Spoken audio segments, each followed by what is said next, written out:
handle at VHS Bearcat Radio and on Facebook by searching Bearcat Radio for the upcoming broadcast schedule and shows on the flagship stream of Virginia High School athletics. You know what really gets a party started? Indoor baseball. Yeah, just find a broom or a pool cue, and you can use like anything as a ball. Cans, bottles, shoes. Hey, bro, toss me that avocado. Most party fouls are pretty dumb, but if you decide to drink and drive underage, you could lose your license and your freedom. Underage drinking and driving, the ultimate party foul. Learn more at ultimatepartyfoul.org. Brought to you by the National Highway Traffic Safety Administration and the Ad Council. And welcome back to Boyce Cox Field. We do have a pitching change, as I just noted. Nolan Haas into the game as they took out Griffith right at 75 pitches, so he had one more to work with. He could have thrown that 75th. He had 74, I believe. And they move him to third and Haas out on the mound, so he just switched spots as this one misses low. And it's 1-0 to Mackenzie Sproles. 4, 5, and 6 as Ridgeview's down to their final 6 outs of the season, trailing 6-0. This one misses up and away. Ball 2, as Haas usually a strike thrower. Falls behind 2-0 here in his first 2 pitches. And if you're Ridgeview here, just work the count. Try to maybe get a couple runs in this inning. That one's up and away, ball 3. And on the year, Haas, again, this is his 6th outing. He's allowed 8 earned runs, allowed 13 hits, struck out 7, and walked 6. As this one misses, and that's 7 walks for ball 4. 4-pitch walk coming out for Haas. Not a good start for him. That's what you don't want. Now, if you're a Ridgeview coach right now, you tell the batter, don't go up there, don't be aggressive yet because he hasn't thrown a strike yet. Don't get yourself out, that's for sure. As Griffin Counts will come to the plate, he had an infield single and grounded out. He's 1 for 2. Pitch on the way from Haas. This one, he swung through for a strike, and it's 0-1. That's one of those maybe, like you said, he didn't recognize that he'd thrown 4 straight. Yeah. If it throws a strike, let it go and see if he can throw another one. 0-1 count as Sproles is on at first. That one misses low. 1-1. Griffith again pitched 5 innings, gave up 4 hits, no runs, walked 1, and struck out 7. So good outing for Zach. He leaves the Cats in good hands, 6-0 lead.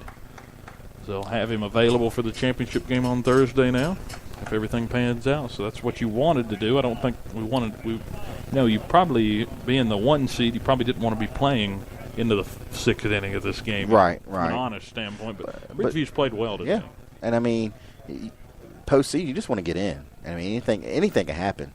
1-2, flared foul down the right field line, and we'll do it again.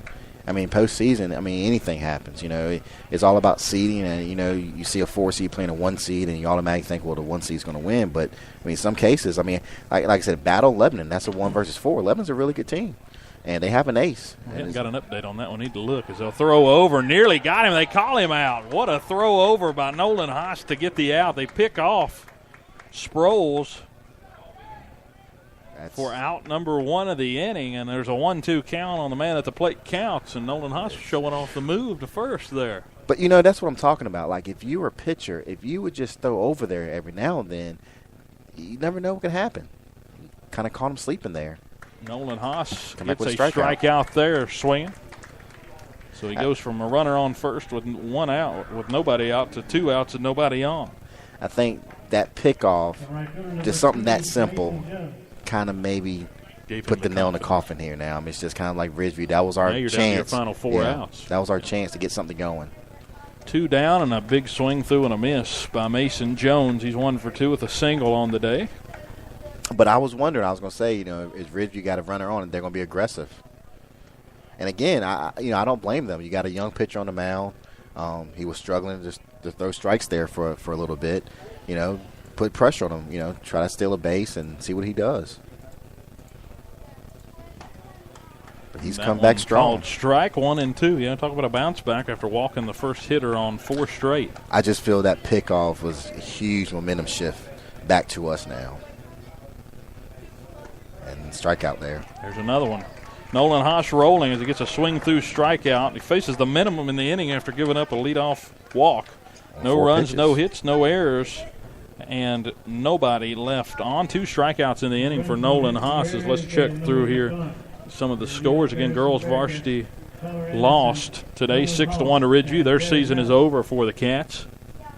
Let's take a look. Tazewell and Union tied at 2. They're going to extras here in postseason play. I bet it's stressful over there in Union or over there in Tazewell. Well, and then if you go to extra innings, pitch count. I mean, more pitchers. That's what this is all about. It looks like we will have a pitching change. I'm pretty sure Ridgeview is over that 110 mark. So 2-2, Tazewell and Union. Those two will play for whoever wins between Lebanon and John Battle. And let's try to find that score here. So we'll get over here on Twitter, our main stat hub over here. Everybody, that's the hard part, is finding everybody. We'll see if we can find a score here.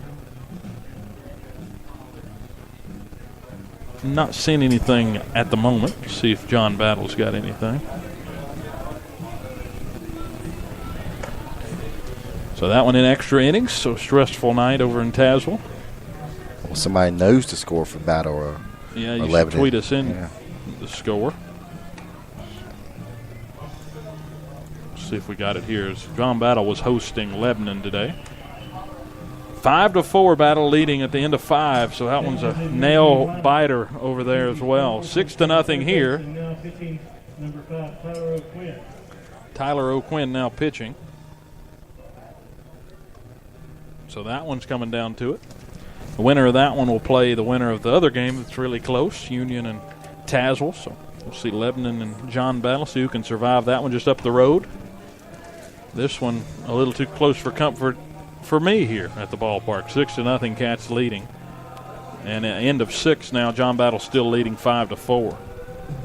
I wonder if that's 5-4 against Buchanan or if it's 5-4 against some other starter.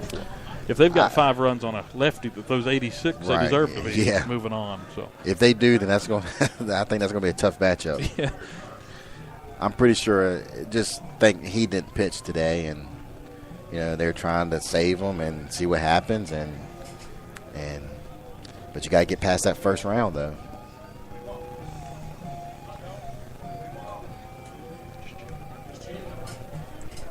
So, be interested to see. But if your Battle, did you pitch your best pitcher? So we're getting our food up here. A daily occurrence at the ballpark for me. As the Cats will come to the plate here, Tyler O'Quinn now on the mound as the first pitch misses outside. It's 1-0. Tyler Anderson at the plate.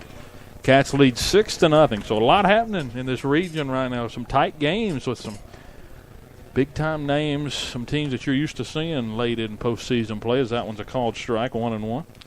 I mean, I said Battle should be there, so it'd be interesting. They could hold on and get this win. This one swung on and popped up in foul territory. Gets out of play. It'll hit over here in the bleachers. 1-2 to Anderson. Anderson is, of course, 1 for 2 on the day. And I said it, the other night. Lebanon's not your traditional 4 seed either. They're not really a 4 seed. Yeah. I mean, it's they were competing for a district championship all year long. I mean, that's just kind of how strong the district was. So that Tazewell game going into extras. We'll have to see how that one sorts out as this one's popped up into shallow right. Could be trouble for Jones as he comes in. He lays out and makes a snow cone catch. What a grab. Laying out for the first out of the inning. Robs Anderson of his second hit of the day. And that's giving it all there to get an out here in playoff time. Playoff baseball. That's a great selling out. I mean, I understand that it's 6-0, but you never know. I mean, he doesn't get on, don't get any runs. Anything can happen in their last at bat, so you never know. I mean, that could be an important play. Now Nolan Haas to the plate with 1 out, nobody on. And Ridgeview down to their final 3 outs in the next half inning as this one's a breaking pitch called strike, 0-1. 6-0, Cats lead it. That was a great catch out there in right field. O'Quinn winds and fires the 0-1, up and away, misses high. 1-1. That's going to be the fun thing today. He's keeping up with all these scores. I mean, that Battle and Lebanon game is really interesting. And like I said, if Battle could hold on, but Lebanon's not your traditional 4 seed there. It's Lebanon's turn with the plate, so they've got to score here, or it's over. They trail by 1 at the end of the 6. So we'll have to keep an eye on that score. We'll just keep that over there and go back to Twitter on the other page. That's going to be interesting to keep up with. That one hit right off the top rail. If not, that would have been trouble for us. That's that Might location right there I was going to tell you about. if it comes anywhere near that top rail and clears it, you're in trouble. So all I can say is duck at that point. As it counts 2-2 to Haas with nobody on, 2 outs or 1 out.